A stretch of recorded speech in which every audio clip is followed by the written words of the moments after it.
سبحان اللہ سبحان اللہ سبحان اللہ، کیا بات ہے نبی مہربان صلی اللہ تعالیٰ علیہ وآلہ وسلم کی، کیا اللہ کی بارگاہ میں عزت ہے، کیا اونچی اور بلند شان ہے کہ مختلف آیات کی ترجمانی کرتے ہوئے یا ان آیات کی طرف اشارہ کرتے ہوئے چند اشعار جو نبی مہربان صلی اللہ تعالیٰ علیہ وآلہ وسلم کی جناب میں کہے گئے، جیسے ایک تو اسی کلام کا شعر ہے اور ایک یہ بھی ہے کہ جس کا حسن اللہ کو بھی بھا گیا، ایسے پیارے سے محبت کیجیے، اور کل کہہ کے اپنی بات بھی لب سے تیرے سنی، اللہ کو ہے اتنی تیری گفتگو پسند، اور فتردہ نے ڈالی ہیں باہیں گلے میں کہ ہو جائے راضی طبیعت کسی کی۔ یہ اللہ تبارک و تعالیٰ کا اپنے محبوب سے بڑا پیار ہے، جس کا اظہار اللہ تبارک و تعالیٰ نے خود آیت قرآنیہ میں فرمایا، اور نبی مہربان صلی اللہ تعالیٰ علیہ وآلہ وسلم احادیث میں اس بات کو بیان کرتے رہے کہ ہمارے رب کی بارگاہ میں ہمارا مقام کیا ہے، اور ساتھ ساتھ شعراء بھی جب قرآن و حدیث پڑھتے ہیں تو ان کی طبیعت بھی اس طرف مچلتی ہے، اس طرف مائل ہوتی ہے کہ ان باتوں کو اپنے اشعار میں ڈھالا جائے، تو پھر اس طرح کی باتیں اور اس طرح کے اشعار تخلیق پاتے ہیں جو سننے والوں کو بہت محظوظ کرتے ہیں۔ گفتگو ایسی ہونی چاہیے مدنی چینل کے ناظرین جو ہمارے لیے فائدے والی ہو، جو ایسی ہو کہ ہم کر رہے ہیں تو سننے والے کا جی چاہے کہ اور بات کریں، اور خاموشی بھی ایسی ہونی چاہیے کہ لگے کہ یار یہ بولیں، اور بولیں تو جی چاہے کہ اچھا بولیں اور ان کو سنتے چلے جائیں۔ ایسا نہ ہو کہ جہاں بولنا ہے وہاں ہم خاموش ہیں، جہاں خاموش رہنا ہے وہاں بولتے جا رہے ہیں۔ بولنے کے لیے نا بہت سارے الفاظ استعمال ہوتے ہیں، ایک تو بولنا ہے، ایک کوئی بہت ہی برا بول رہا ہے تو وہ بھی کہاں بولنے والا، لیکن ایک لفظ آپ نے سنا ہوگا، اللہ خیر فرمائے، بہرحال لیکن لفظ تو ہے بکواس کرنا، یہ بھی کسی کے بولنے پر ہی کہا جاتا ہے۔ ایک لفظ اسی کی ترجمانی کرتا ہے، وہ ہے فرمانا، کیا فرمایا آپ نے، یہ سامنے والے کا ہے تو عمل بولنے کا ہی، لیکن اس کی عزت کا پتہ دے رہا ہوتا ہے کہ اس کے سننے والے کے نزدیک بولنے والے کی عزت کتنی زیادہ ہے۔ تو یہ مختلف الفاظ ہیں جو زندگی کے مختلف مراحل کو، یا یوں سمجھ لیجئے کہ سننے کی مختلف کیفیات کو ظاہر کر رہے ہوتے ہیں۔ اللہ کریم ہمیں اچھا بولنے والا بنائے، جب بولیں اچھا بولیں، اور جب خاموش رہیں تو وہ خاموشی بھی حکمت والی ہو۔ بہرحال بولنے کی بھی قسمیں ہیں، خاموش رہنے کی بھی قسمیں ہیں۔ ایاز بھائی سے آج گفتگو کا آغاز کرتے ہیں۔ ایاز بھائی کیا کہیں گے؟ بسم اللہ الرحمن الرحیم۔ خالد بھائی، جیسے کہ آپ نے فرمایا کہ گفتگو میں انسان کا انداز ایسا ہو کہ جو فائدے مند گفتگو ہو۔ سب سے پہلی چیز اور بنیادی چیز جو سمجھنے والی ہے خالد بھائی وہ یہ ہے کہ زبان کا سائز اور وزن بڑا چھوٹا ہے، مگر اس کی ذمہ داری بہت بڑی ہے، کیونکہ خیر اور شر، حق اور باطل کے اظہار کا ذریعہ یہی ہے، اور اگر ہم نے اس کو استعمال کرتے وقت دیکھیں بعض اوقات یہ ہوتا ہے کہ خطرہ ہوتا ہے، نقصان یہ ہوتا ہے کہ غیبتوں کا خطرہ ہوتا ہے زبان سے، ٹھیک ہے۔ جب ایسا خطرہ ہو تو انسان کو خاموش رہنا چاہیے۔ گناہوں کا ذریعہ بنے گی آپ کی زبان، اور یوں سمجھ لیں کہ محفوظ نہیں رہ سکے گی، تو یوں ہوگا کہ یہی زبان، اسی زبان کے ذریعے سے جو ہے اس طرح کے کلمات ظاہر ہوں گے جو ظاہر نہیں ہونے چاہیے، تو ایسے وقت میں خاموش رہنا بہتر ہوتا ہے۔ لیکن اگر یہی زبان علم پھیلانے کا ذریعہ بن رہی ہے، یہی زبان کسی کی تکلیف کو کم کرنے کا ذریعہ بن رہی ہے، تو یہاں پر آپ کا بولنا جو ہے وہ چپ رہنے سے بہتر ہوتا ہے۔ نبی کریم صلی اللہ تعالیٰ علیہ وسلم نے بہت رہنمائی فرمائی اس جانب، اور حضور علیہ الصلوۃ والسلام کا ایک فرمان ہے کہ املاء الخیر خیر من السکوت، کہ اچھی بات کہنا جو ہے وہ چپ رہنے سے بہتر ہوتا ہے، اور پھر فرمایا والسکوت خیر من املاء الشر، نبی پاک صلی اللہ علیہ وسلم فرمایا اور چپ رہنا یہ بری بات کہنے سے بہتر ہوتا ہے۔ آپ دیکھیں اس فرمان کی اگر ہم وضاحت دیکھیں تو حضرت داتا علی حجویری رحمۃ اللہ تعالی علیہ نے کشف المحجوب میں فرمائی. آپ نے فرمایا کہ بولنے کے بھی دو طریقے، بولنا دو طرح کا ہوتا ہے. ایک بولنا حق ہوتا ہے، حق بولنا، کلام حق، یعنی کہ کیا مطلب؟ اچھی بات کہنا، برائی ہوتا ہوا دیکھا آپ نے، اچھے انداز سے شفقت اور نرمی کے ساتھ اصلاح کی، کسی کو نیکی کی دعوت دی، کسی کی حوصلہ افزائی فرما دی، کسی کی دلجوئی فرما دی، یہ حق بولنا ہے. اور ایک بولنا ہوتا ہے کلام باطل، یعنی جس کے اندر جو جھوٹ پر مبنی ہوتا ہے، جو غیبتوں پر مبنی ہوتا ہے، جو لوگوں کے ساتھ دھوکہ دہی پر مبنی ہوتا ہے. یعنی اس کی مثال یوں سمجھ لیں کہ بعض اوقات بندہ اپنے آپ اپنی عزت کو بڑھانے کے لیے غلط بیانیاں کر دیتا ہے، یہ کلام باطل ہے. اسی طرح داتا علی حجویری رحمۃ اللہ علیہ فرماتے ہیں خاموش رہنا بھی دو طرح کا ہے. ایک خاموش رہنا ہوتا ہے با مقصد خاموش رہنا. آپ تلاوت قرآن سن رہے ہیں، خاموش ہیں تلاوت قرآن سنتے وقت، بیان سن رہے ہیں، آپ خاموش ہیں. اسی طریقے سے آپ فکر آخرت کے اندر مشغول ہیں، کسی شرعی مسئلے کے اندر غور و خوض کر رہے ہیں، یہ خاموش رہنا بھی ہے، لیکن یہ با مقصد خاموش رہنا ہے. اور ایک خاموش رہنا ہوتا ہے یوں سمجھ لیجیے بے مقصد، غفلت والا. اور اس کو ہم دیکھیں تو بعض اوقات بندہ گناہوں کے اندر سوچ بچار کر رہا ہوتا ہے، گناہوں کے معاملات کے اندر سوچ رہا ہوتا ہے. تو اب حضور داتا علی حجویری رحمۃ اللہ تعالی علیہ فرماتے ہیں کہ ہر شخص اپنے معاملے پر غور کر لے کہ اگر اس کا بولنا حق ہے تو اس کا بولنا چپ رہنے سے بہتر ہے، اور اگر اس کا بولنا کلام باطل ہے تو اس کا جو ہے وہ خاموش رہنا بولنے سے بہتر ہوتا ہے.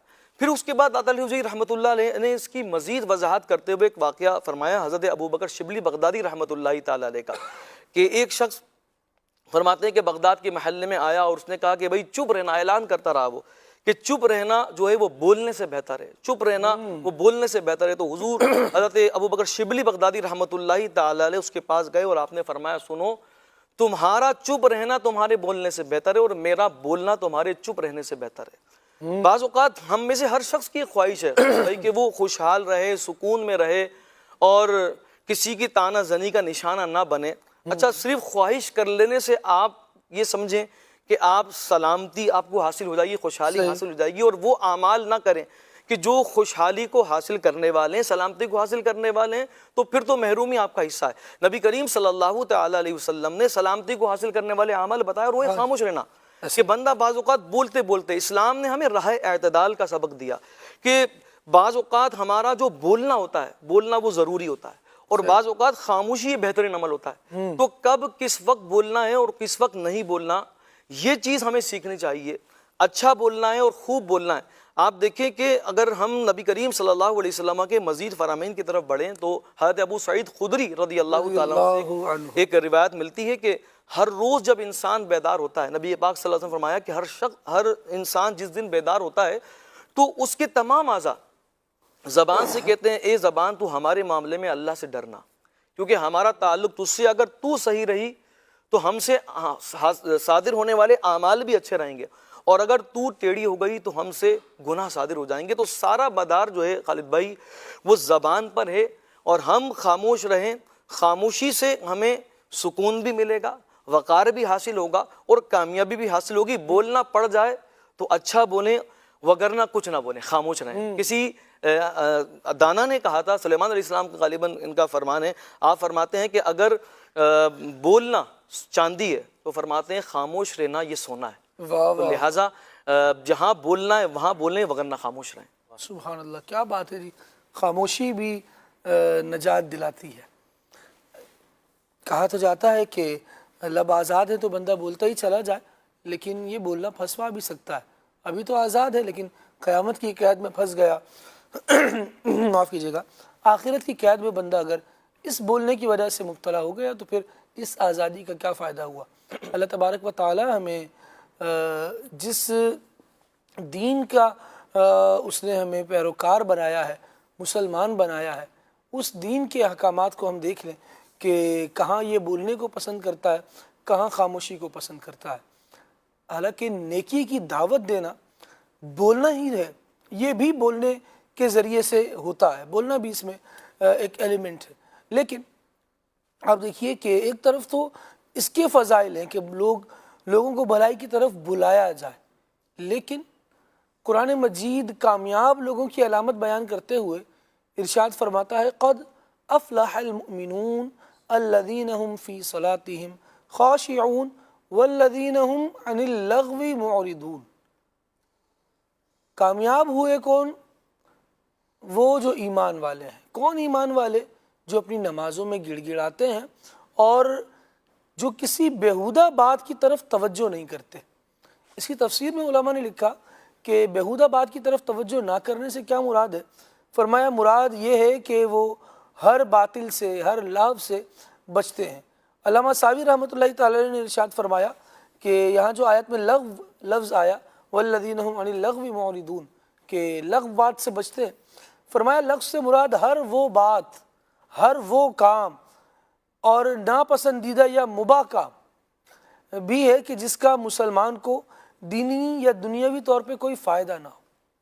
فائدہ ہی نہیں ہے تو پھر کیوں بولے جائے بندہ؟ فائدہ ہی نہیں ہے تو پھر خاموشی بھی کیوں؟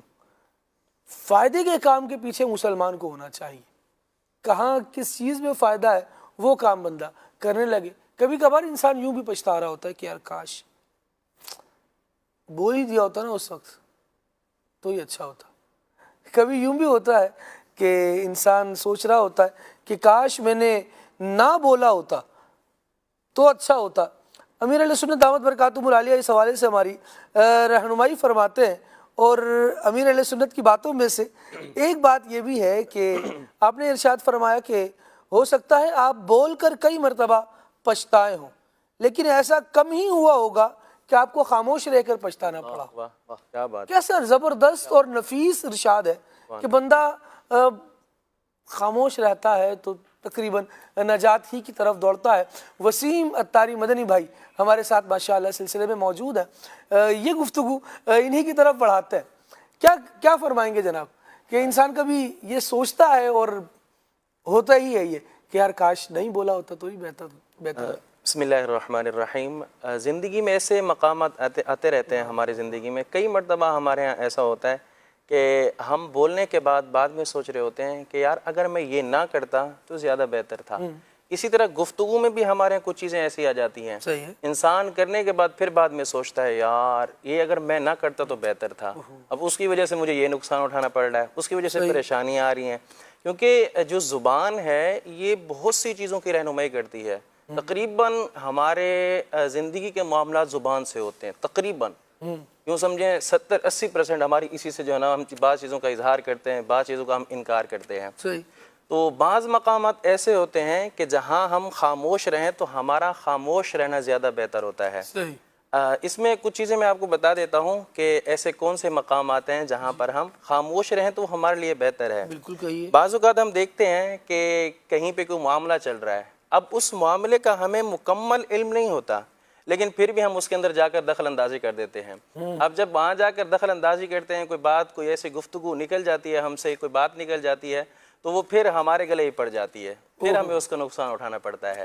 اچھا اسی طرح بعض اوقات کہیں پہ جھگڑا ہو رہا ہوتا ہے کسی کا، یا بعض اوقات گھر میں دوستوں کا راستے میں جھگڑا ہو رہا ہوتا ہے، تو وہاں پر خاموش رہنا ہمارے لیے زیادہ بہتر ہوتا ہے کیونکہ ہم اس کی نوعیت کو جانتے ہی نہیں ہیں. اب وہاں بعض اوقات ہم جو ہے وہ دخل اندازی کرتے ہیں، اب اس کی وجہ سے لوگ ہمارے گلے پڑ جاتے ہیں. اب لڑائی کسی اور کی ہو رہی ہوتی ہے، اب ہم جہاں کہ اگر وہاں پر اگر انٹرفیئر کرتے ہیں، دخل اندازی کرتے ہیں، وہ آپس میں لڑائی چھوڑ کے ہم سے لڑنا شروع ہو جاتے ہیں. تو بعض اوقات ایسا بھی ہو جاتا ہے. اسی طرح جو ہے وہ بعض اوقات ہمارے ہاں جب کسی کے ہاں کوئی مہمان بن کے جاتا ہے یا گھروں میں جاتے ہیں تو بعض اوقات لوگ وہاں جا کر جو وہ چیزوں پہ تبصرہ کرنا شروع کر دیتے ہیں کہ یار یہ چیز ایسی ہے، یہ چیز ویسی ہے، کسی کی برائی کر دیتے ہیں، کسی کی اچھائی کر دیتے ہیں. اب سامنے والا جس کے سامنے ہم گفتگو کر رہے ہیں، اب اس کے دماغ میں کیا ہے، اس کا مائنڈ کیسا ہے، ہم نہیں جانتے ہوتے. ہم اس پہ تبصرے کیے جا رہے ہیں. اب سامنے والا بعضوں کا جب اس کو برا فیل کر جاتا ہے، اب سامنے والا اس کو برا فیل کر جائے، اب یہ بھی ہمارے لیے فائدہ مند نہیں ہے. کہ ہماری اس سے جو نا وہ ایک دوستی، ایک محبت جو دلی لگاؤ ہوتا ہے کہ جب آپ اس کے بارے میں کوئی ایسی چیزوں پر تبصرہ کریں گے جو اچھی چیز نہیں ہے تو اس کے دل کے اندر بھی کوئی ایسی چیز آ جاتی ہے. کبھی یوں بھی ہوتا ہے نا کہ ہم کسی کو آئینہ دکھا رہے ہوتے ہیں، وہ ہمیں ہی دکان آئینہ ساز میں لا کے کھڑا کر دیتا ہے. ایسا ہی ہوتا ہم کہتے ہیں کہ تم میں یہ برائی ہے تو وہ بتاتا ہے کہ آپ میں یہ اور یہ برائی ہے. تو پھر بندے کو ہوش آتا ہے کہ یار وہ بولا ہی نہیں ہوتا، اس کی برائی نہ بیان کیوں؟ ایسی جگہ پہ خاموش رہتا تو زیادہ بہتر تھا، کیونکہ پھر اپنے گلے پڑ جاتی ہے بندے کے کہ یار یہ میں نے کیا بول دیا. کیونکہ بعض اوقات ہم کسی کے بارے میں نہیں جانتے ہوتے کہ ہم 2-3 چیزیں اس کی برائی جانتے ہیں. بعض اوقات وہ ہماری 8-10 جان کے بیٹھا ہوتا ہے یا وہ ہم میں نکال لیتا ہے. تو اس لیے ہمیں جہاں بھی جائیں، جہاں گفتگو کریں، کوئی ایسا معاملہ چل رہا ہو جس کا ہمیں مکمل طور پر علم نہ ہو اور ہم اس معاملے کو ڈیل نہ کر سکتے ہوں، تو وہاں پر ہمیں گفتگو نہیں کرنی چاہیے. بعض اوقات ہم دیکھتے ہیں کہ بڑوں کا معاملہ چل رہا ہوتا ہے، اب بڑوں کے معاملے کے اندر چھوٹے جا کر اپنی رائے دے دیتے ہیں. بھلے ان کی رائے صحیح ہو، لیکن وہ موقع محل ایسا نہیں ہوتا کہ وہاں پر بڑے گفتگو کر رہے ہیں، بڑوں کا معاملہ چل رہا ہے اور وہاں پر ماحول ہی ایسا بنا ہوا ہے کہ چھوٹوں کو اجازت نہیں ہوتی گفتگو کرنے کی. اب ایسی جگہ پہ اگر ہم گفتگو کریں گے تو وہ بھی ہمارے لیے وہاں پر جو ہے وہ نقصان دہ ہے. تو ایسی جگہوں پر ہمارے لیے بہتر یہی ہے کہ ہم خاموش رہیں. دیکھیں، فضول گوئی کرنا اگرچہ گناہ نہیں ہے، لیکن اس کے نقصانات بہت زیادہ ہیں. اس سے انسان کے اخلاق میں بہت سارا مسئلہ بن جاتا ہے کہ اخلاقی طور پر انسان پھر گر جاتا ہے. یوں سمجھیں کہ یہ جو خاموشی ہے نا، بہت بڑی قیمتی چیز ہے، بہت بڑی قیمتی چیز ہے، اور یہ کمال کی چیز ہے. جس کے اندر یہ خاموشی آ جائے نا تو لوگ یہ سمجھتے ہیں کہ یار یہ بہت زیادہ سمجھدار ہو گیا ہے، بہت حکمت والا ہے. اور آپ کا میرا یہ تجربہ ہوگا کہ ہم جہاں بھی جاتے ہیں، جتنے بھی ہم نے سمجھدار لوگ دیکھے ہیں جن کے اندر حکمت ہوتی ہے، فیصلہ کرنے کی صلاحیت ہوتی ہے، بات سمجھنے کی صلاحیت ہوتی ہے، معاملے کو اچھی طرح سمجھتے ہیں، وہ وہی لوگ ہوتے ہیں جو ہمیں اکثر طور پہ خاموش نظر آتے ہیں. وہ ہر جگہ پر بولتے نہیں ہیں، جہاں پر ان کا واسطہ تعلق نہیں، وہاں گفتگو ہی نہیں کرتے. تو کئی جگہوں پر تو لوگوں کو دیکھا جاتا ہے کہ 10 بندے بیٹھے ہیں نا تو اور کسی مسئلے میں رائے معلوم کرنی ہے تو کچھ کی طبیعت ہوتی ہے وہ ہر معاملے میں رائے زنی ہی کر رہے ہوتے ہیں، ہر معاملے میں رائے دے رہے ہوتے ہیں. لیکن کچھ کی عزت ایسی ہوتی ہے، ان کا اسٹیٹس اور مقام ایسا ہوتا ہے کہ سب کی رائے آ جانے کے بعد پھر ان کی طرف رجوع کیا جاتا ہے اور ان سے کہا جاتا ہے بھائی آپ بھی تو کچھ بولیں اس مسئلے میں، آپ کیوں خاموش ہیں، آپ کچھ کہیے تاکہ پتہ چلے. اور جب وہ کہتے ہیں تو واقعی پھر بندے کا دل کرتا ہے کہ یار یہ تو ہم نے سوچا نہیں تھا، یہ تو ہم نے ہمارے حاشیہ خیال میں بھی یہ بات نہیں آئی تھی. انسان کو سنجیدہ بھی ہونا چاہیے اور حکمت والا بھی ہونا چاہیے. مہروز بھائی کی طرف ایک بات میں بڑھانے لگا ہوں، محاورہ بھی ہے، تو میں تو چاہوں گا کہ یہ محاورہ کیوں ہے اس پر بھی تھوڑی سی روشنی ڈالیں ہوں، پھر اس کا فائدہ ہے یا نقصان ہے یہ بھی بتائیں. بسا اوقات ہوتا ہے بات برائے بات